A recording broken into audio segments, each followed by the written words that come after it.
Welcome back. This is the fourth of 4 videos for Stats Lab number 2. In this one, we're going to talk about correlations, and you should have already read chapter 5, which gives you an overview and explanation of what correlations are about. For some of you, this may be a review. I'm going to hit quickly on the high points of the chapter, and then we'll move into using our own data to calculate some correlations and create some scatter plots. So as you know, correlations are about the relationship between variables, and we're looking at how one variable changes in relationship to the other one. Your correlation coefficient is symbolized with the letter R, and that value is going to range between -1 and 1. We're looking again at the relationship between two variables, so we call it a bivariate correlation.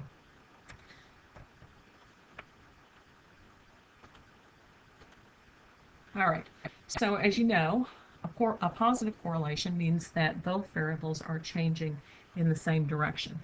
And that could be one of two things, either as x goes up, y also goes up, or as x goes down, y also goes down. In other words, they're changing in the same direction. Another way of saying this is a direct correlation. Direct or positive correlation both mean the same thing. The other form of correlation is a negative correlation. In other words, our R value is going to have a negative sign. We can also call this an indirect correlation. It means that our variables, the value of our variables, are moving in opposite directions. As one goes up, the other goes down, and vice versa. So here's that R that I was talking about. It's the symbol that signifies we're talking about a correlation coefficient. And often we put in a subscript the two variables that we're looking for an association in. And in this case, it's variable x and variable y. Sometimes you'll see the names of the two variables or a short name of the two variables with a comma in between or a dot in between. Now, this chart is actually on page 118, so I'm going to invite you to go back and look at it, and I will just use one of them as an example. We talked about x increasing in value as y increases in value. Variables are moving in the same direction, so we call that a direct or positive correlation. The sign is going to be a positive number. And here's an example. Does this make sense to you? The more time you spend studying, the higher your test score will be. So time studying could be described in minutes, and the test score could be described as a number between 0 and 100. So the higher the number of minutes, the higher the test score. That's an example of a direct or positive correlation. And you've got examples of each of the other relationships here and on page 118 in your textbook for review. Let's look at what Excel can do for us. There are two things. First of all, Excel can calculate the correlation coefficient, or the R value. And then we'll look in a little bit about how to interpret the sign and the value of that correlation coefficient to interpret the direction and the strength of the relationship between the two variables. Basically, if you have a data set up, here's your x variable. This could have a name up here instead of an x, and we could have a name here instead of the y. But basically, we would say, take this set of data and compare it to this set of data, pair by pair, and tell us how these two variables are related to one another. So what we would do is use the correlation function, CORREL, and tell it to look at two sets of data, the data between A2 and A11, comma, B2 and B11, and it will produce the correlation coefficient down here in this, wherever you tell it to put the value. All right, so 0.69 is going to be a fairly strong correlation. If you look at page 132 in your textbook, you'll see a chart for interpreting the value of the correlation coefficient. Remember, it's the absolute value that we're looking at. So in this case, because 0.69 is between 0.6 and 0.8, we call it a strong relationship. The other way we can use Excel to give us some information about the relationship between two variables is to ask it to create a chart called a scatter plot. Basically what this does is for each pair of points, or each set of data, for each individual in the data set, it plots the value of x by the value of y. So for this individual, the value for x was 4 and the value for y was 2. Or here we have another example. Data point 2 for x, 3 for y. So you could imagine this would be for every 2 hours of this person studied for 2 hours and got a 3 out of 10 on a quiz. This person over here studied for 8 hours and scored better, got a 5 out of 10 on a quiz. So, and you see that this is a direct positive relationship. As x goes up, y goes up. So the points with higher values of x also have higher values of y. Here is a perfect correlation. In this case, for every increase of 1 in x, we get an increase of 1 in y. We could have said for every increase of 1 in x, we get an increase of 2 in y. It's just that it would step up in the same fashion for each of the data points in the scatter plot, and we would see a perfectly straight and aligned line of data points. Here's a strong relationship, but not perfect. You see that there's some spread now. The line we could estimate is still a positive or a direct relationship, but there's some variability around that relationship. We would call this a strong positive correlation.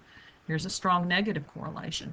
In this case, as values of x increase, values of y decrease. So we have now the relationship moving from the top left to the bottom right. It's pretty strong because those data points are clustered fairly tightly around the line that we could imagine drawing through them. And it's an indirect relationship because the variables are moving in opposite directions. Now, if we wanted to look at the relationship between several pairs of data, let's imagine that we have a data set where we have variables for income, education, attitude, and vote, and we want to take those 2 by 2 and look at the relationship between each pair. Well, obviously, if we look at the relationship between income and income, it should be perfectly correlated because we're comparing something to itself. We're looking at the relationship between two measures of exactly the same thing. So you'll see that along this diagonal, each pair of variables that is, say, vote with vote will be perfectly correlated. And then in these cells, we're looking at the relationship between other pairs of variables. So in this case, income with education, income with attitude, income with vote, and so forth. You'll notice that these cells are left blank because they would just be a mirror image of what's up here. In this cell, we're looking at income and education. Guess what? If we put that value over here, we'd be looking at income and education again. So when you see a journal article that has a correlation matrix for a set of variables, you'll either see the bottom half left blank, or sometimes you'll see the top half left blank and the values filled in down here. Either way is fine, and it's usually just an editorial choice. Now, you can use Excel to create a correlation matrix like that for you with a set of variables, and the instructions for how to do that are on page, it starts on page 129 and goes through page 130. And this is what you'll get as output. And this is an example right here of where the correlation coefficients are filled in the bottom half, and the top half is left blank. And let's just take one for example. The relationship between education and income has an R value of 0.34. If we were to look at the table, we could see that any value between 0.2 and 0.4 is a weak relationship, so we would say that the relationship between income and education is direct, but weak. In other words, with more years of education, income is greater, but there are other things that are also affecting income besides just education. It's not a perfect correlation. So this chart is also in your textbook for you to refer back to, and it's on page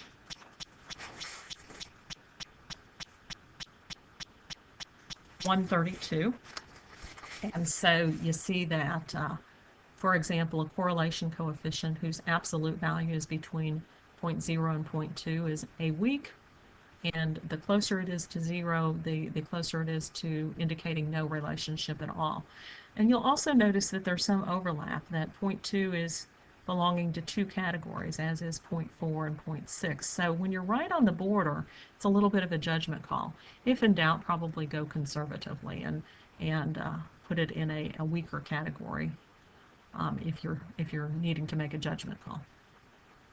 All right, last piece that we want to look at is the correlation of determination. It's also called R squared. So we take our correlation coefficient for x and y, which is 0.70. If we were to go back and look at this chart, we'd see that's a strong relationship. Let's square it.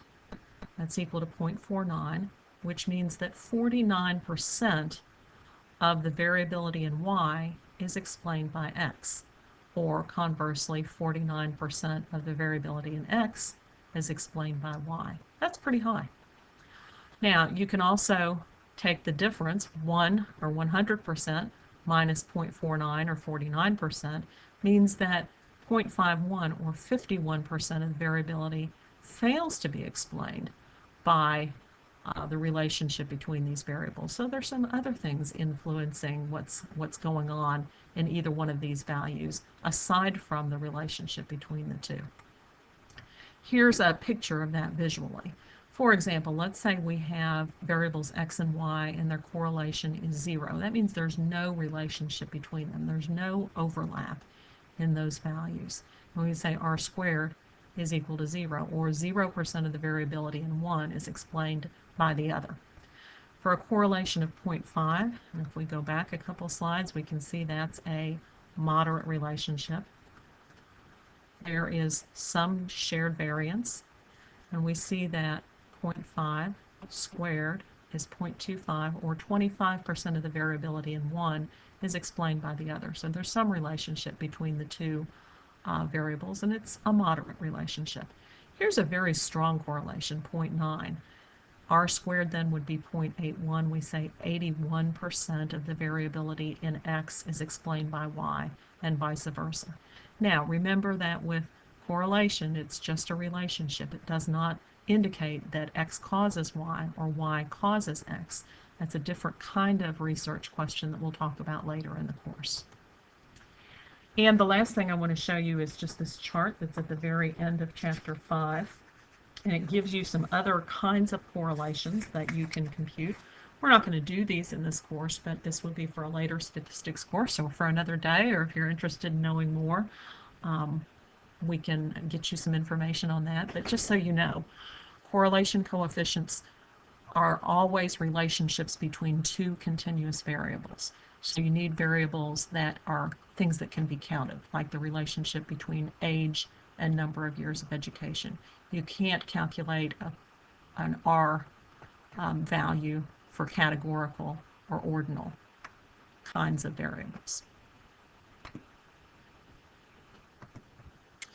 So in summary, correlation is a measure of a relationship between a pair of variables, and it gives us an expression of a relationship that's only an associative relationship. It is not explanatory. It doesn't predict that one has caused another.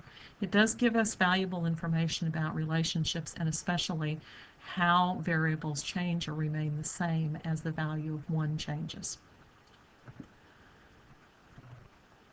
So we're going to now put our hands on our data set one more time, and I want you to make a hypothesis. Remember, we have the overall ESE scores out in column O. We've been playing with those a lot in this stats lab. We also have up in column B here, no, excuse me, C, the number of years it's been since an individual took his or her last research class. And I'm wondering if you have a hypothesis about how these two pieces of information might be related. Do you think it is a positive correlation? In other words, the longer it's been since the last research class, the higher the self-efficacy score?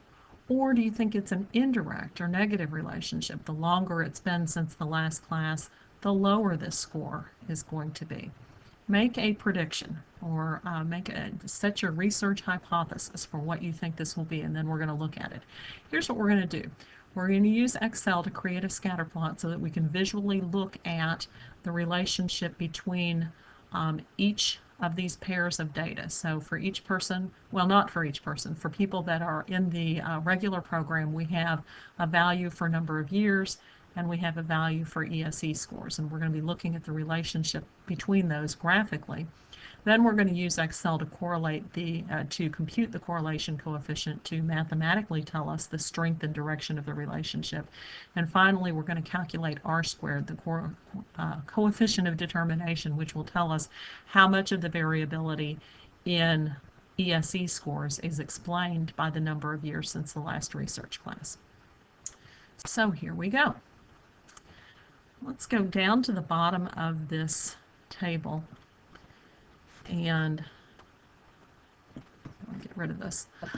We're going to put you will not see that number on your chart. That was left over from something I was doing earlier.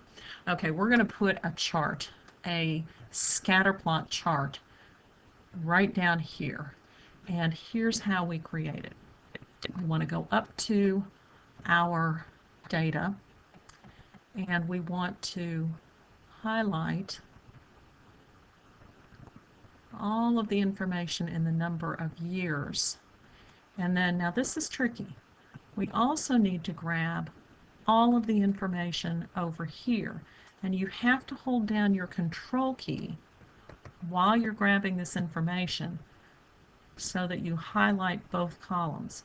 If you don't have the control key down, you're going to lose, the information over here as you grab this information over here. Let me show you what that looks like. If I were to highlight this column, all right, and I don't have the control key down, so now I go over and try to get this column, you see what's happened is I've lost this one over here. So if I want both of them, I have to highlight this one, hold down my control key, and now go over here and grab this column as well. And let's make sure that I've got both of them. Nope. See, I made that mistake. You get to see me make it. It may take you a couple of tries to get used to this. All right. Now, I have both of them, and I'm going to say I'd like to have a scatter plot for this. Choose the simplest kind, and there you go. Now, what I'm going to do so that I don't have this sitting on top of my data set is drag it down. Or I could also click on it and Control X to delete it.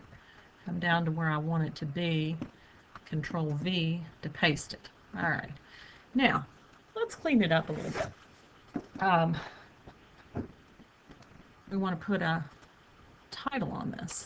We don't want to call it 11. We want to call it Overall ESE Scores, or Score by Years Since Last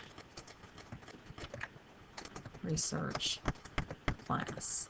And if I want to have this all on one line, I can go up here and reduce my font. There we go. That's nice.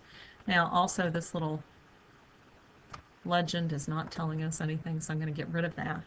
And we might also want to put in some labels for our axes. Let's see, I want axis titles. And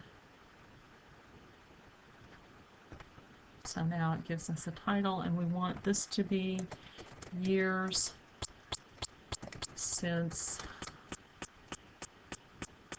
It's not picking it up. There we go. There we go. And I have a spelling error in there. Also, always proofread your tables. Years since last research class. And let's say I'd also like to have a vertical axis.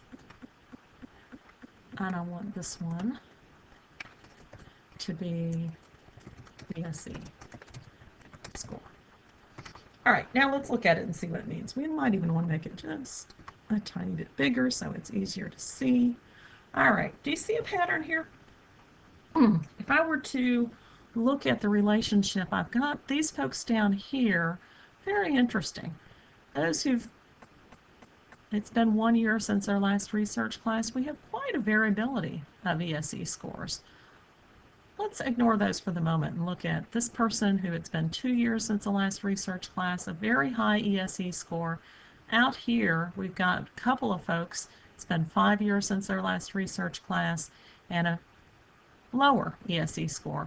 But look at this one, 5 years and a very high. So would you say there's a strong relationship between years since last research class and ESE score? Does this picture support your hypothesis? If anything, it looks to me like maybe there's a negative or indirect relationship, that the higher the number of years, the lower the score. But we have all of these exceptions to that. And so I'm curious to know, well, what exactly is that correlation coefficient? Let's see if we can calculate how strong it is. So I'm going to go over here and I'm going to do the correlation coefficient. It actually filled it in for me, but if you were looking for it, you could say I want the correlation function, or you might just remember that it's C-O-R-R-E-L from reading it in your text. Now I have two arrays to fill in. This one is for the first set of data for the first variable. This is the second set of data for the second variable. So let's go get them.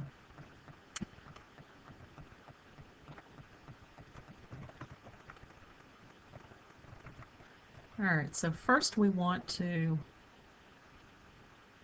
tell it to look at the data for years since last research class. Second, we want to tell Excel to look at the ESE score. And basically what it's going to do, as I said, is to look at each pair of values. Now, here's an issue. We've got some missing values because we didn't ask anyone in the one-year program to answer this question. It would presumably always be 1. So we could have filled in ones, or if we're really more interested just in looking at the relationship for people in the 2-year program, well, that's not a problem because Excel is only going to include information for cases where there is a value for both variables. In other words, it will not include these cases where the information is missing for one of the variables. All right, so we filled in those two arrays, and there we go. There's our correlation coefficient. Now, when you do this, you may have more decimal places. If you want to reduce it to 2 decimal places like I did, then you just come up here and take away some of those decimal places. Now, is 0.1 strong or weak? Well, here we go. Anything between 0.0 and 0.2 is weak or no relationship. So as the picture kind of told us, it's not a strong relationship, which may be different from what you would have predicted. It is a negative relationship. So in other words, there's a tendency for people who have been away from research longer to have lower confidence in their ability to do it. But that relationship is weak. Let's see how much of the variability in ESE scores is explained by that number of years. So R squared will be, let's do a formula here, equals R times R. So negative 0.1 times negative 0.1, we get 0.01. And remember, when we're interpreting the coefficient of determination, or R squared, we interpret it as a percent. So look at this. 1% of the variability in ESE scores is explained by the number of years since last research class. So self-efficacy is influenced a little bit by how long it's been since last research class, but there's a lot of other stuff going on there as well. That's what these numbers tell us. So pause your video and go ahead and do this with your own data set. Create a correlation matrix and use Excel to compute R and R squared. Okay, welcome back. The last thing I want to do on this video is to show you an example that you don't have to do. Just watch and follow along with me. Let's look at another pair of variables. For example, what if we looked at the relationship between the ESE score and item number 11? The item score, the item value for confidence in being able to carry out all of the elements of evaluation in a practice setting. What would be your hypothesis? Should there be a strong relationship between one's estimate of this overall evaluation ability and one's total score? I'm going to make a hypothesis and say, yeah, I think that there will be a relationship or a correlation between these two variables. If nothing else, because we use this one as part of the formula to create this total. So as this one goes up, this one should go up. Now there's some other pieces of information included in this total. So I don't expect it to be a perfect correlation, but I do expect it to be strong. Let's see if I'm right. So we want to highlight, and in this case we can highlight both columns at the same time since they're right next to each other. I don't want that last row because that's the average. And I'm going to go up here and tell it I want it to insert a scatter plot and check that out. Look at that relationship. I'm actually going to cut it, Control X, and paste it down here where we can look at it without it being on top of our data. All right, look at this. Very strong relationship. Let's put some labels in here.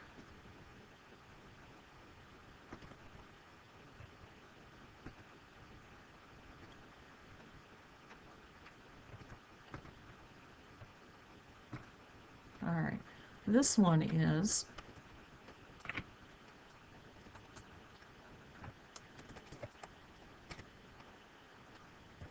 rating on all elements item, and this one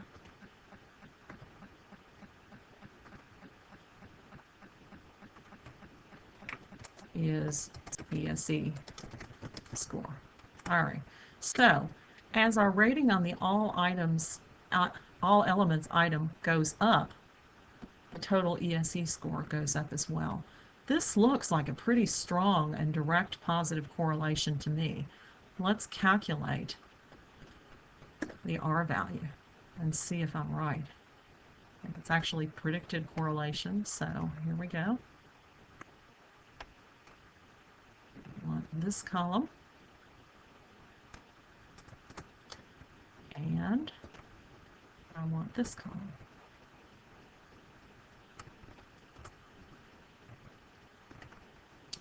Look at that, 0.89. If I were to go back here, that's a very strong relationship. In fact, let's do R squared equals 0.89 times 0.89. 80% of the variability in the ESE score is explained by, let me do that again, 80% of the variability in ESE score is explained by the rating on the all items element. Now, using our formula for the coefficient of alienation, that means that 20% is not explained. And as we said earlier, there's some other information that goes into calculating the total score, those other 10 items. But there's a very strong relationship between how you rate your confidence in, let's see how that item is labeled, how you rate your confidence to carry out all of the elements of evaluation and practice setting is very strongly related to your overall ESE score. So that's it. You don't have to do that last one. You're at the end of your Stats Lab 2, and all you need to do now is go up here and save your data file and go ahead and put your last name on it, save it, and email it to your instructor. We are just looking for participation and completion. We are not grading on whether any particular item is right or wrong. You need to be checking that for yourself by comparing your work to the work that you saw in the video. And we're assuming that you've done that, and that when you send us your spreadsheet, we'll know that you've done the exercise. That's it. Thank you.